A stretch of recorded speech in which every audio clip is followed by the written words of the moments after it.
शुरुआत छोटी है लेकिन लक्ष्य बड़ा है। 20,000 लोगों के समर्थन वाली पार्टी आज कांग्रेस के साथ खड़ी हो गई। उत्तर प्रदेश की बात करेंगे, उत्तर प्रदेश की राजनीति की बात करेंगे और कांग्रेस पार्टी कैसे धीरे धीरे कदम आगे बढ़ा रही है उस पर बात करेंगे। नमस्कार, मेरा नाम है सरदार सिमरनजीत सिंह। देश की सियासत से आपको रूबरू करवाते हैं। देश की राजनीति में जो घटनाक्रम चल रहे हैं उसको लेकर हम आपके बीच आते हैं। उत्तर प्रदेश की बात करेंगे। आज हमने देखा कि एक ट्वीट आया, एक पोस्ट आया एक्स पर उत्तर प्रदेश कांग्रेस के प्रभारी राजेंद्र पाल गौतम का। राजेंद्र पाल गौतम दिल्ली सरकार के पूर्व मंत्री हैं।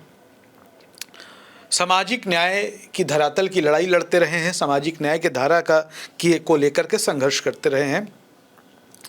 एक पॉलिटिशियन से ज़्यादा हम उनको एक्टिविस्ट कह सकते हैं। राजेंद्र पाल गौतम ने एक पोस्ट किया जिसमें उन्होंने बताया कि आज मानव क्रांति पार्टी के संस्थापक एवं नीति निदेशक चौधरी आर.एन. मानव जी ने कांग्रेस पार्टी का दामन थामा और अपनी पार्टी के पदाधिकारियों एवं लगभग 20,000 समर्थकों के साथ कांग्रेस पार्टी की विचारधारा में विश्वास जताते हुए पूर्ण समर्थन दिया।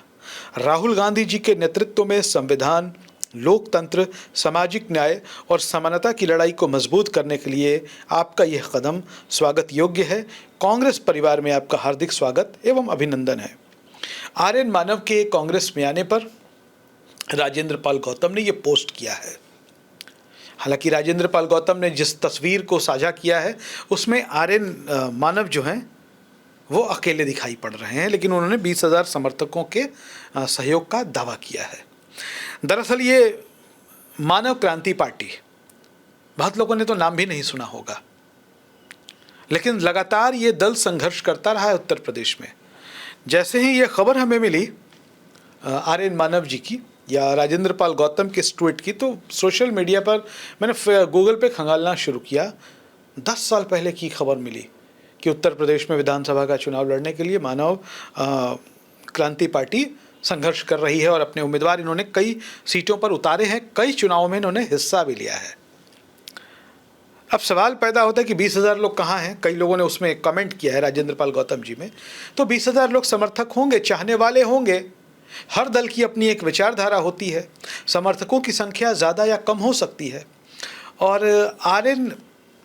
मानव जो हैं ये सामाजिक न्याय के लिए ही काम करते रहे हैं, समाज के उन तबकों के लिए संघर्ष करते रहे हैं जिनको राजनीति में अनुपात के संख्या के अनुपात में प्रतिनिधित्व नहीं मिल सका।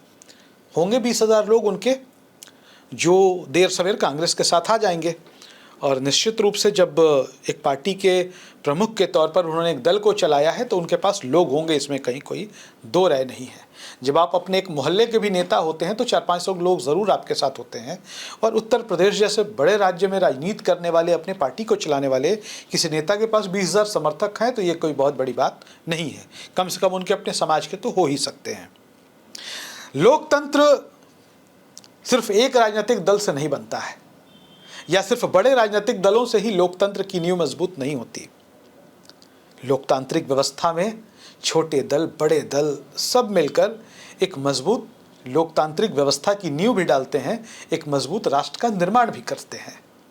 बहुत सारे ऐसे क्षेत्र हैं, बहुत सारे ऐसे इलाके हैं, बहुत सारे ऐसे समुदाय हैं जिनकी आकांक्षाएं, जिनकी उम्मीदें बड़े दलों की ओर से पूरी नहीं हो पाती, जिनके नेता, इन राष्ट्रीय दलों के नेता जहाँ तक नहीं पहुँच पाते, वहाँ ये छोटे दलों के नेता अपने ताकत, अपने हिम्मत और अपने मजबूत इरादों के साथ उस आवाज़ को सरकार तक पहुँचा देते हैं।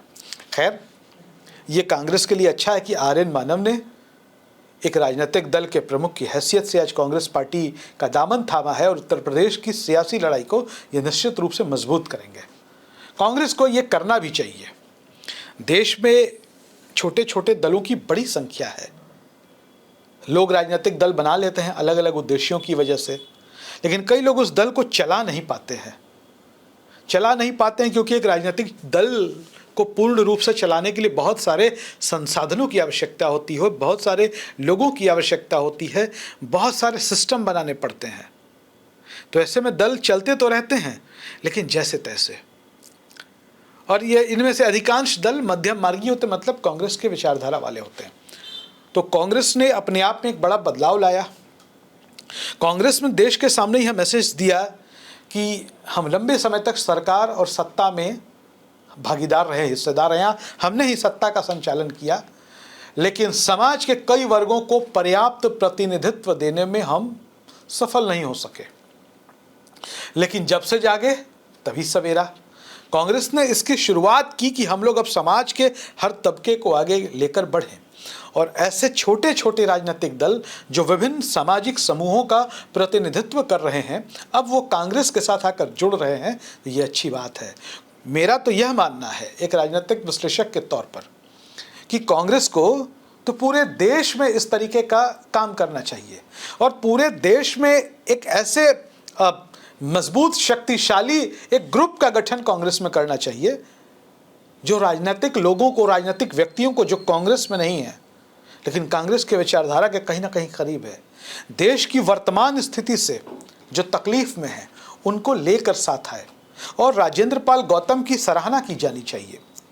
वो जिस दिन से कांग्रेस में आए हैं, वो पहले केजरीवाल की पार्टी में थे, आम आदमी पार्टी में थे, वो दिल्ली सरकार में मंत्री थे, वैचारिक रूप से इतने मजबूत कि जब आम आदमी पार्टी छोड़ने की नौबत आई तो दूसरों की तरफ बीजेपी में नहीं चले गए। यहाँ तो आज सबको भारतीय जनता पार्टी में जाने की चुल मची हुई है। सब लोग सत्ता के साथ रहना चाहता है, पावर के साथ रहना चाहता है। राजेंद्र पाल गौतम ने पावर नहीं देखा। राजेंद्र पाल गौतम ने सरकार के लिए ही नहीं किया कि यहाँ सरकार है तो हम सरकार के साथ चले गए, बिल्कुल नहीं। उन्होंने वैचारिक आधार पर विचारधारा को सबसे ऊपर रखा और वो कांग्रेस में आए। और जिस दिन से वो कांग्रेस में आए हैं वो लगातार लोगों को कांग्रेस में शामिल करा रहे हैं। कांग्रेस अनुसूचित जाति विभाग के वो राष्ट्रीय अध्यक्ष हैं। उस नाते भी उन्होंने कई लोगों को, दलित समाज के बड़े चेहरों को, कार्यकर्ताओं को उन्होंने कांग्रेस से जोड़ा। राहुल गांधी ने उन पर भरोसा जताते हुए उनको यूपी जैसे बड़े राज्य का कांग्रेस का प्रभारी बनाया। जिस दिन से राजेंद्र पाल गौतम पहुंचे हैं, लगातार लोगों को कांग्रेस के साथ जोड़ रहे हैं। आप उनके सोशल मीडिया हैंडल्स को उठा के देखिए, लोगों का रोज कांग्रेस में आना हो रहा है। जाना नहीं कहूँगा भाई, जाना निकल गया, आना लगा हुआ है, लोग ज्वाइन कर रहे हैं कांग्रेस को। तो ये बताता है कि राजेंद्र पाल गौतम एक ज़मीन से जुड़े हुए लोग हैं, और जिस राजनीतिक सोच की ज़रूरत कांग्रेस को थी आज की तारीख में, वो उसको पूरी तरीके से पूरा कर रहे हैं, निभा रहे हैं, उस रास्ते पर चल रहे हैं। आप इस विषय पर क्या सोचते हैं? क्या कांग्रेस को सच में छोटे छोटे राजनीतिक दलों को अपने साथ लाना चाहिए? क्योंकि देश का कोई ऐसा हिस्सा नहीं है जहां पर मजबूत लोग ना हों, और बहुत सारे ऐसे लोग हैं जो अपने गांव में, इलाके में, कस्बे में, अपने समाज में और विभिन्न सामाजिक समूहों में, जैसे शिक्षकों में, कलाकारों में, साहित्यकारों में बड़े पॉपुलर हैं, अपने उस सेक्टर के लीडर हैं। उनको कांग्रेस से जोड़ने की क्या ज़रूरत है? कांग्रेस बहुत अच्छा काम कर रही है इन दिनों, संगठन के लेवल पर भी, विपक्ष के लेवल पर भी। अब उनको अपने साथ लोगों को, ज़्यादा से ज़्यादा लोगों को जोड़ने और धरातल पर अपने संगठन को मजबूत करने के लिए काम करना चाहिए। इस विषय पर अपनी राय कमेंट बॉक्स में ज़रूर लिखिए। धन्यवाद।